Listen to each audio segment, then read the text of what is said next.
Hi, I'm Kristen and this is Scrap Fabric Love. Today I'm going to be showing you how to make my Thistle Collage Quilt pattern. So that's this one behind me here. If you've never heard of a collage quilt, it's basically an image made out of fabric but using little bits of fabric to fill in different pieces of the image. And instead of stitching seams like in traditional piecing, we're going to use fusible to stick the pieces down until we're ready to stitch everything down with quilting at the end. And generally, but not always, collage quilts are made as art quilts. So this pattern makes a 12 by 12 inch wall hanging, but you can also use the collage thistle on a cushion cover or a tote bag or any other project you can think of. And the pattern also has two background options, which I'll get into in a minute. For anyone who doesn't know me, I'm a Canadian who's lived in Scotland for over 20 years, so the thistle pattern is me paying homage to the place I call home. Now, obviously, real thistles are pretty spiky, and you'll notice mine isn't, and that's because I've taken inspiration from the famous Scottish architect and designer Charles Rennie Mackintosh. He was famous for his furniture, but also his stained glass, so lots of strong lines and curved shapes. So that's the kind of feeling I was going for when I designed my thistle. So you might have landed on this video just on YouTube. Maybe you watch the channel regularly. If so, hi. Or you might have got the link for this video when you purchased the pattern on my Etsy shop. And so if you're new to the channel, hi. I make scrap quilts. I don't follow a lot of quilting rules. And one of the rules I don't follow is that I don't think there's one best way to do anything. And so for that reason, you're gonna find a couple of options of ways to make this pattern once you've purchased it and downloaded it and opened it up. So I'm gonna walk you through those options today. So to start off with, I'm gonna go get my iPad and get the pattern pulled up on there. So here's the pattern on my iPad. It's got some basic instructions and where you find everything. And then this is the first page with some ideas of how your collage might look. So I use two kind of methods, and I'm going to show you them both. But the two concepts I just want to show you with these images is what I call the full collage method and a single background fabric method, because that's what I talk about in the different options in the pattern. So there's two options. So for the full collage method, not only is the thistle made up of different pieces of fabric, like a collage, but the background is too. So all of these beige bits of fabric, beige tartan, are different pieces that are stuck down onto a base fabric. So that's what I call the full collage method. The other method is where we just build the collage of the thistle onto parchment. And then when we're happy with that, we lift it off and we put it on a single piece of background fabric. So that can be quilted ahead of time, and then you stitch this down on top, or it could just be a piece of cushion cover, side of a tote bag, whatever. You can put the collage kind of wherever you like. So this one here, the sort of real life example that I stitched up, is this full collage method. So all of these pieces of fabric in the back were also fused down in the same way that the thistle was. Okay, hope that makes sense. So then we move on, and there's a color guide. So you're going to use a few different shades of purple and a few different shades of green. And this is just a guide. You could even do this in different colors if you wanted, of course. And the general rule of thumb is that for each kind of shade, you might want to use a couple different fabrics, 2 or 3 different fabrics, to try and get some variety in your collage. But again, that's a kind of style choice, so that's not something you have to do, right? And then I've got the two printable versions. So there's the Greyscale version and the patch by number version. So I'll tell you the difference between those. So this is probably the more common collage quilt pattern setup you might see, where it's basically an outline of a picture, an image, and then there's gray where you're meant to put the darker fabrics, and a lighter gray where you're meant to put the lighter fabrics to give you that kind of contrast within your collage. So this is what you can use this for. And I have included the internal lines here, but for the Greyscale one, this is kind of for the confident collager. If you maybe want to ignore some of these internal lines and just use your own patches and kind of be more freeform with your collage and be guided more by the outer lines, this one's probably the one for you. If you're newer to collage quilting and you want it to be more like what you saw on the cover of the pattern, then you're probably going to like the patch by number one better. So you're literally going to be tracing individual patches. It's going to tell you what color it's meant to be, and you're going to cut out your patch and stick it on there. And so you're going to get something that looks a lot more uniform and a lot more like this one. Okay. So those are the two options. I'm going to show you how to do both of those. But whichever one of these you want to be guided for, that's really the only page I would print out. The rest of it, I think, if you're comfortable reading on a screen, don't waste your paper. But you want to print out whichever one of these you want at 100% scale, and then we can get going with the next step. I'm going to start with the Parchment Method. So for that one, I'm going to use the more precise sort of patch by number version. And the idea is I would just make a collage out of the thistle, and I'm going to use a separate background and put the collage thistle on top of that. So normally I would use a light box, but I have injured my light box. I can't use it, but I can see through the parchment all right. Hopefully you can see that on the camera. Yeah, there we go. And so I am using a micron pen. I've used thin Sharpie markers before. Pencils are great. Maybe test out on the parchment paper you're using and see what makes the best marks.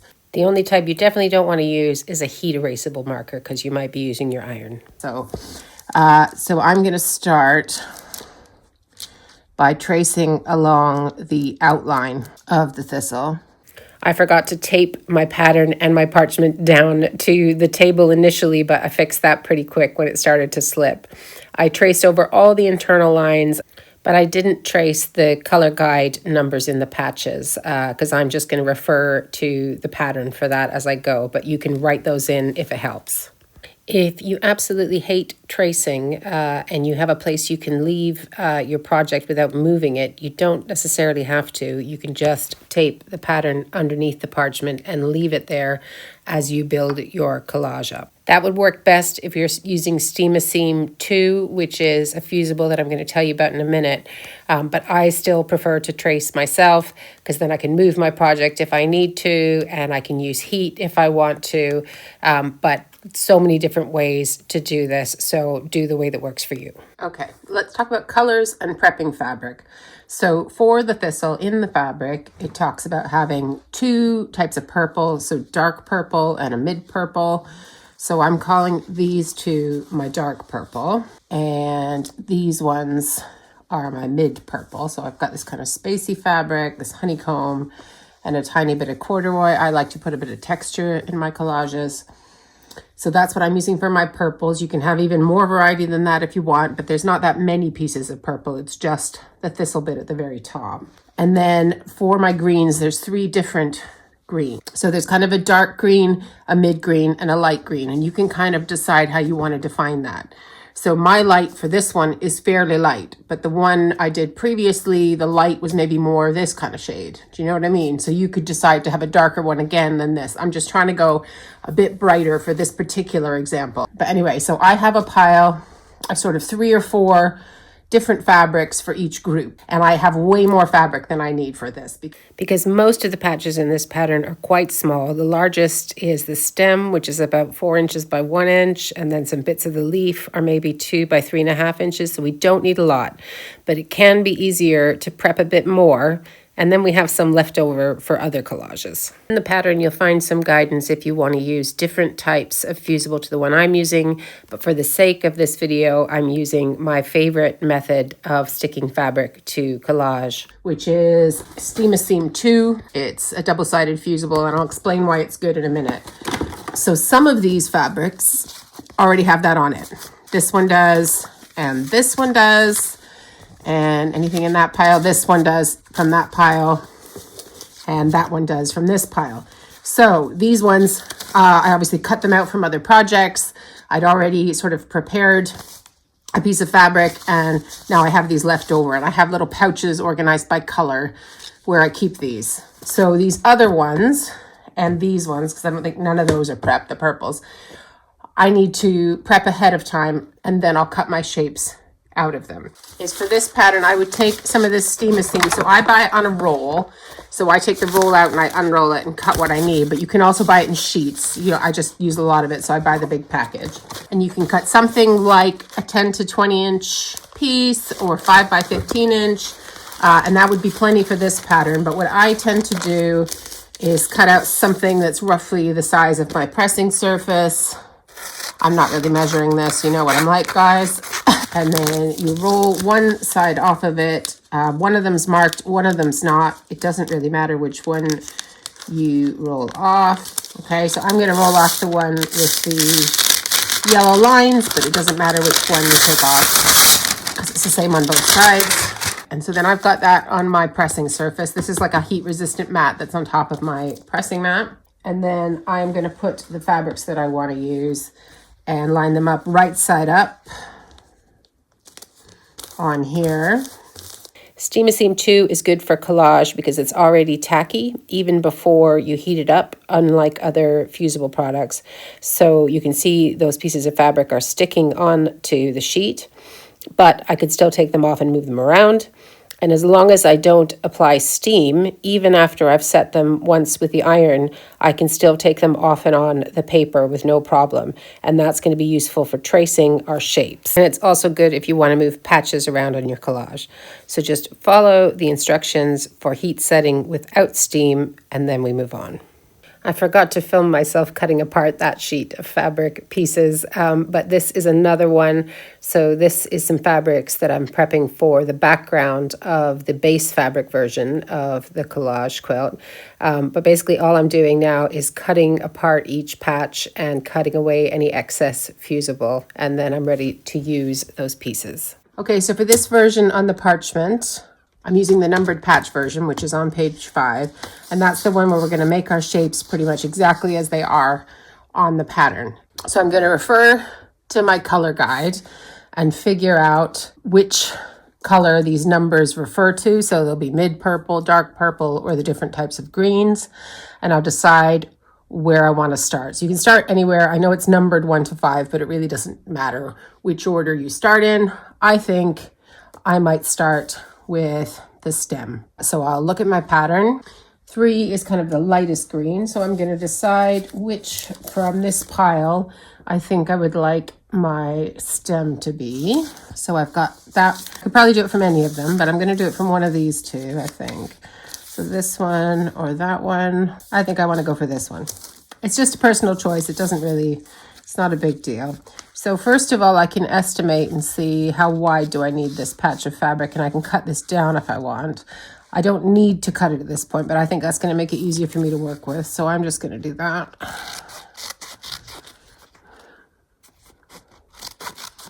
Okay, so then I've got this piece that kind of, I can see it covers the whole patch, which is all I really needed to do. And then I'm going to get a pen. This is just a regular pen. You can use a Sharpie. And what I'm going to do is peel back the paper, but not all the way. So I'm going to keep it stuck at the very bottom there. And then I can see through this and I can trace. So I'm going to trace. So regular pen works fine for me on here, but you can absolutely use a different type of pen to make your marks here. You want it to be dark enough that you can see it on the back, because what we're going to do now is we are going to put that back on. So just sort of finger press it back down and then turn it over. And can you see that on the camera?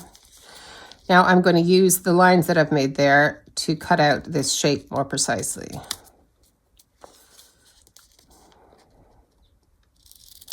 So some people would trace these shapes in reverse on the steam seam before you add the fabric. That's another way to do it. This is the way I learned. A number of collage quilters do it this way, but there's no wrong way to do it. Okay, so whichever way makes more sense to your brain, do it that way.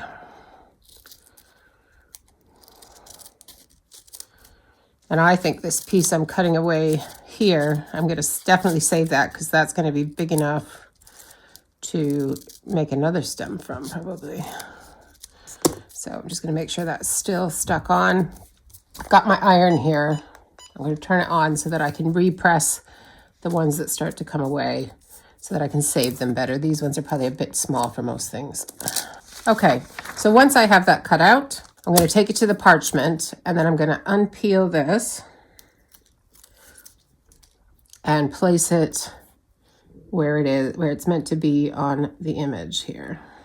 Okay, and the thing with Steam-A-Seam is you can pick it up, you can move it,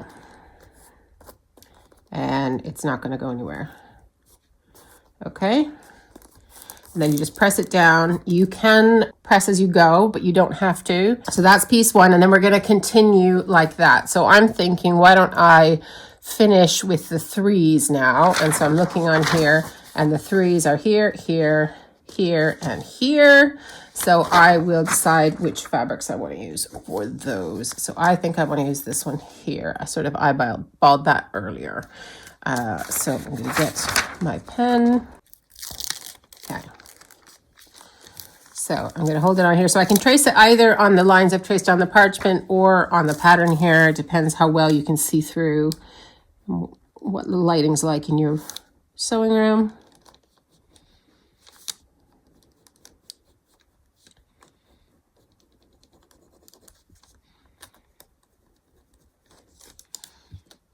Okay, and then I'm going to put that back down.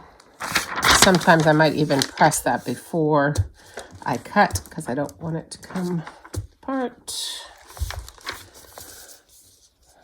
And I'm going to follow the lines, which I think is probably pretty hard for you to see on camera, but I can see, and cut it out this way.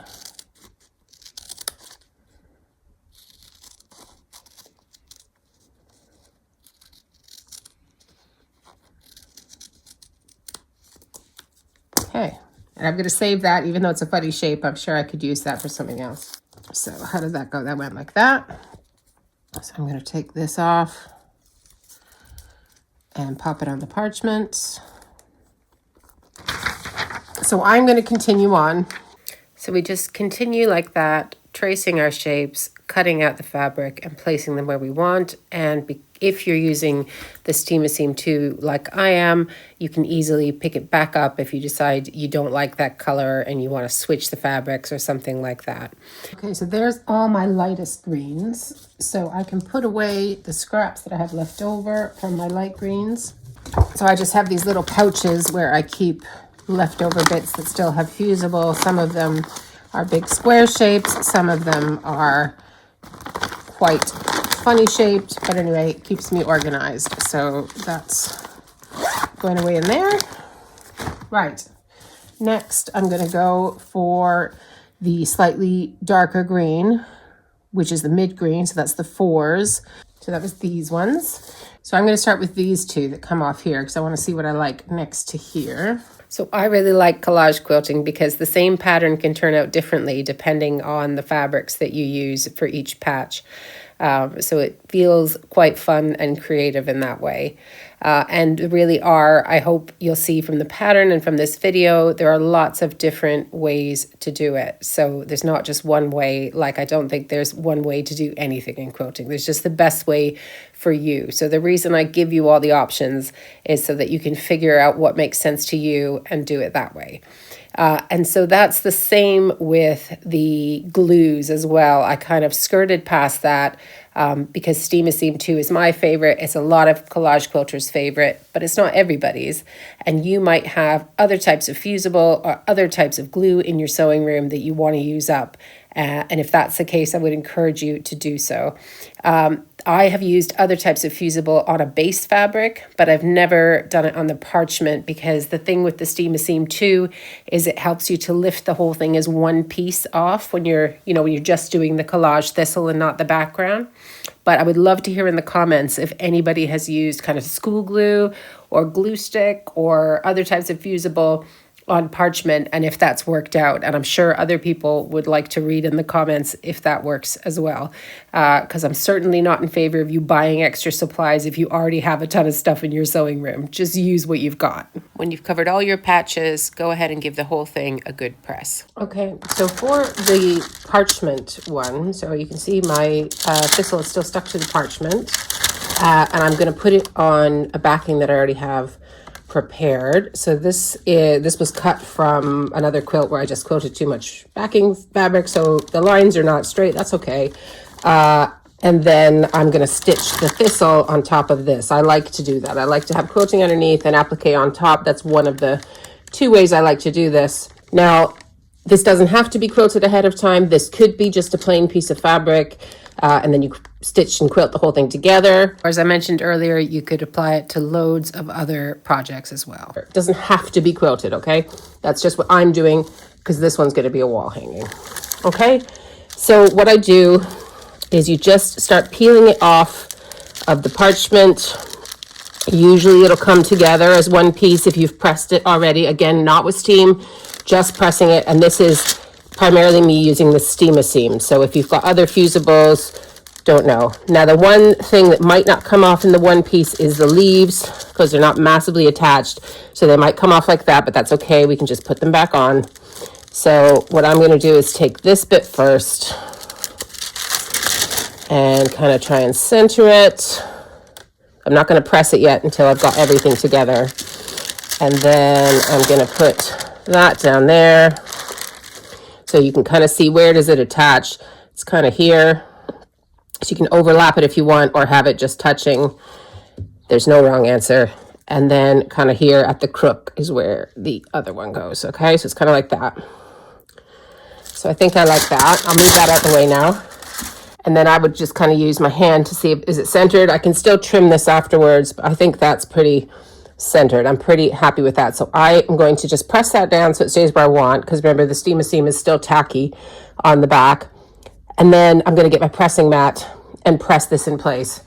And this is the point at which, if you want, you can use the steam to make it properly fused and permanent. And so if there's a project where you actually really don't want to stitch it, the steam is a good idea.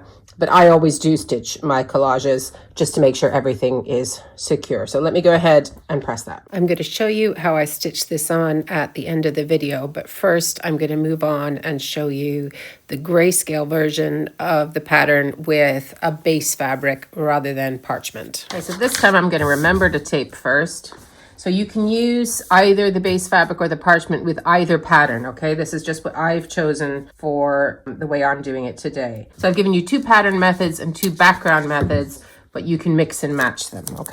So I don't think that's gonna move, that's fine. And then this is my white fabric. Again, I would prefer to be using my light box, but you don't need a light box. You could do it with a glass table, you could do it with a window, and on the light I've got today, thankfully I can see through this, so I'm okay just doing it on my table actually. But I am going to get my light box repaired.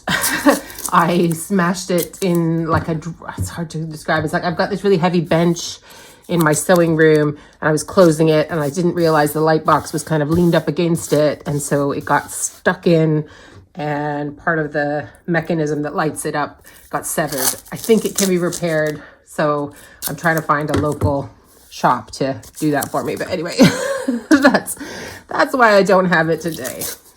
So now these are both taped down. So this is just a plain piece of white fabric, and I'm using that micron pen again for the tracing, which is fairly permanent, but I'm planning on covering everything on this fabric with patches, so you're not going to see the lines.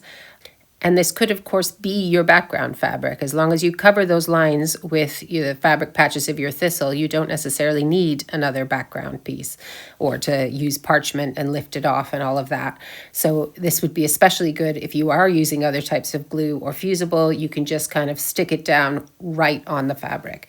But I'm calling it a base fabric because I'm planning on covering the background in lots of patches. So you have complete creative freedom if you're going to collage the full background.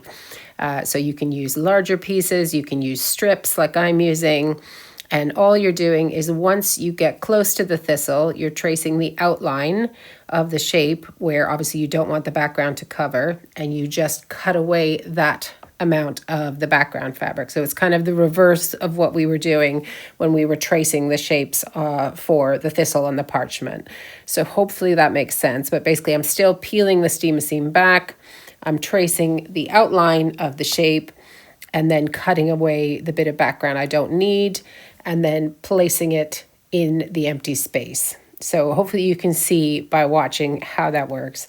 And the great thing about collage is if you cut something a little bit too big, you can trim it down. If you cut it a bit too small, you can just add another piece of fabric on top to fill the gap. There's no rules. You don't have to have just big pieces or just small pieces. You can just have fun. So I have sped this up for the sake of time, and there's a lot of time-lapse stuff in the video, but if you really want to see it slower, you can use the settings function on YouTube to slow down the video as low as you like, but then you'll obviously want to turn the volume down so that you don't hear my voice going super slow and strange. But if you need to see more clearly what I'm doing, then go ahead and feel free to slow down the video. When I do a background like this, I tend to cut the base fabric a little bit larger than the size I want the finished piece to be, so that I don't have to be precise about the exact edges of the background patches, and I can trim the whole thing down later. So that's why you don't see me going all the way to the edge of the fabric with the black, because I know this is an inch or two bigger than I need all the way around. So I'm just doing it up to the point that I know is going to be big enough for what I want. So for the sake of time now, I'm going to skip ahead to when I have the background all patched in, and then we can get on to the thistle with the grayscale pattern. Now, the only difference with what I did with the patch by number and the grayscale is I'm not necessarily going to trace and cut each of these pieces for this. You could absolutely do that and just follow it like that. But what I'm going to do is more follow it for the shading, and I'm going to try and use up some of the bits and pieces that I have that are maybe not exactly the right size. So maybe I'd use more than one fabric or more than one patch in the little areas. So it's going to look a little bit more organic and a little bit less like each patch has a separate fabric, if that makes sense. So hopefully you'll understand by watching. So when I do a collage this way, rather than the patch by number way, it's much messier. I end up with more little thin trimmings. I end up throwing bits and pieces around my room. This is the more chaotic one, but you can end up with something that looks really special if you like using little teeny bits and pieces. So all I'm doing is finding little scraps in my pouch that already have Steam 2 on them, and I'm kind of maybe trimming one edge to fit the curve of the thistle. And then I'm trying to fill in each patch with either one piece of fabric or a few slivers if I like the way that looks. There's kind of no right or wrong. Now I am still pretty closely following the internal lines of this pattern. But if you wanted to make it even freer, you could choose not to trace the internal lines and just come up with your own shapes for inside the thistle. You could make a few big ones, lots of tiny ones, or you could even just trace the entire thistle as one big piece of green fabric and one for the purple at the top. You know, you can go micro or you can go maxi, and that's kind of the beauty of collage quilting. So once I had all my patches where I wanted them, I fused everything in place, and then I cut some batting and some backing fabric to basically the same size as my base fabric, and then I could quilt the whole thing up. I'm going to come back and show you how I stitched that other thistle onto the white background from the first example. But when I do a full background collage, so not just the image in the middle, but the background as well, I like to have stitching and quilting lines all over the fabric. So I tend to do a kind of a cross hatch. So all I'm doing is straight lines in one direction using the presser foot for spacing, so fairly tight, and then turning it the other way so that I'm crossing all of those lines, still using the presser foot as my spacer. So I'll do like 2 or 3 stitches in between and then come down again. And I like how that keeps all of the collage pieces in place, and I also think it looks nice. So this is what it looked like after it was quilted, and then of course I trimmed it and bound it with black. And then I also put some hanging corners on the back. If you're interested in different ways to hang mini quilts like this, including these hanging corners, I have a whole other video about that, which I will link to in the description, because there's just so many ways you can hang mini quilts. Now for the white background, so the one where I made the thistle on the parchment and put it on an already quilted background, All I did was some simple stitching around the edge of each patch. So all I was doing there was pulling my bobbin thread up with some tweezers just so I could get it up and above the fabric. And then I'm stitching around each patch pretty close to the edge. It is already fused down, and I'm not intending to wash this because it is a wall hanging, but I still like to quilt around every edge to just give it a kind of a finished look. It gives it that quilted look, which obviously I like. But there are obviously lots of ways you could go about stitching this down, including decorative stitches, free motion quilting, all sorts of options. But this is a nice, simple one, and I think it works with the lines in the pattern. And here it is all quilted. I haven't bound this one yet. I haven't decided if that's what I want to do or if I want to hang it a different way. Here's the quilting lines on the back. Maybe you can see them more clearly there. But as you can see, lots of options for quilting these collage quilts. So I hope this was helpful in making your own Thistle Collage quilt. I'd love to see what you make. So if you use the pattern, please do email me a photo, hello@scrapfabriclove.com, or tag me on Instagram @scrapfabriclove. I'd love to see what you make. If you've got any questions remaining about the pattern, please do put them in the comments. I'll try and answer them all. Or if you prefer, again, you could email me with those questions. But hopefully you don't need that and you can get on and make your own Thistle collage. However you found this video, thanks so much for watching all the way to the end. If you are new here, you might not know, I have a quilting community over on Patreon. It's called Scrap Club. It's totally judgment-free, beginner-friendly, loads of lovely people from all over the world. We meet once a month on Zoom for like our big Scrap Club meeting with a big show and tell and a kind of theme discussion or tutorial depending on what's happening that month. And then we also throughout the month have casual sit and sew sessions on Zoom. We have group quilts that we work on, a rolling mini quilt exchange. There's just lots of stuff that you can dip your toe into. So if you are looking for your quilty people online, do check out the link in the description for that. Thanks so much for spending time with me, and I hope I see you again. Bye.